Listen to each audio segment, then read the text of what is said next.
a leader. He comes up like a soldier. We gonna call him as an action prince. ಈ ವಿಡಿಯೋನ view ಮಾಡ್ತಿರೋ ಎಲ್ಲ ಕರ್ನಾಟಕದ ಜನತೆಗೂ ನಮಸ್ಕಾರ.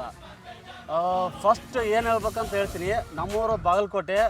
ಒಬ್ಬೊಬ್ಬರು ಒಂದೊಂದು ಊರಿಂದ ಬಂದಿದ್ರೆ ಇಡೀ ಕರ್ನಾಟಕದಲ್ಲಿ ಎಷ್ಟು ಅಭಿಮಾನಿಗಳಿದಾರೋ ಒಂದು ಚೂರು ಅವ್ರಿಗೆ ಕಿವಿಗೆ ಬಿದ್ದರೆ ಸಾಕು ಈ ಜಾಗದಲ್ಲಿ ಇಂತಿಂಥ ಜಾಗದಲ್ಲಿ ಬಾಸ್ ಇದ್ದಾರೆ ಅಂತ ಟಕ್ ಅಂತ ಓಡಿ ಬಂದುಬಿಡ್ತಾರೆ.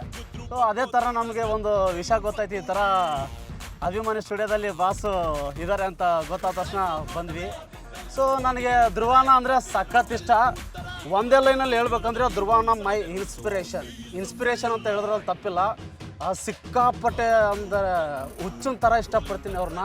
ಅವ್ರು ಲುಕ್ ಕೊಟ್ಟರೆ ಸಾಕು ನಮ್ಮ ಮೀಟ್ರ್ ಆಫ್ ಆಗಿಬಿಟ್ಟಿರುತ್ತೆ. ಲವ್ ಯು ಬಾಸ್, ನೀವು ಎಷ್ಟೇ ಲುಕ್ ಕೊಟ್ಟು ನೀವೆಲ್ಲ ಮಾಡಿದ್ರು ನೀವು ಬಾಸೇ ಬಾಸ್. ನಾವು ಇಷ್ಟು ಜನ ಪ್ರೀತಿಸೋರನ್ನ ಸಂಭ್ರಮಿಸ್ತಾ ಇದ್ದಾರೆ ಯಾರಂದರೆ ಉದಯ ಟಿ ವಿ ಅವರು. ಅದಕ್ಕಾಗಿ ನಾವು ಇಷ್ಟು ದಿವಸ ನಮ್ಮ ದ್ರೋಣಿಗೆ ನಾವು ಮನ್ಸಾರೆ ಇವಾಗ ಪ್ರತಿಯೊಂದು ಮನೇಲೂ ಅವ್ರು ಮಾಡೋದು ಗೊತ್ತಾಗಬೇಕು, ಅದನ್ನು ಸಂಭ್ರಮ. ಅವ್ರ ಹೆಲ್ಪಿಂಗ್ ನೇಚರ್ ಏನೇನೈತಲ್ಲ ಅದೆಲ್ಲ ತೋರಿಸ್ತಾ ಇರೋದೇ ಉದಯ ಟಿ ವಿ ಅವರು. ಅದನ್ನು ಅವ್ರ ಒಳ್ಳೆತನ ಹೊಗಳಕ್ಕಂತಲೇ ನಾವು ಇಷ್ಟು ಜನ ಫ್ಯಾನ್ಸು ಇವತ್ತು ಅಭಿಮಾನ ಸ್ಟುಡಿಯೋ ಹತ್ರ ನಮ್ಮ ಧ್ರುವಣ್ಣನ ಸಂಭ್ರಮಿಸಕ್ಕೆ ಬಂದಿರೋದು. ಉದಯ ಟಿ ವಿಲಿ ಧ್ರುವ ದಸರಾ ಅನ್ನೋ ಪ್ರೋಗ್ರಾಮ್ಗೆ ಸಿಕ್ಕಾಪಟ್ಟೆ ವೇಟ್ ಮಾಡ್ತಾ ಇದ್ದೀವಿ.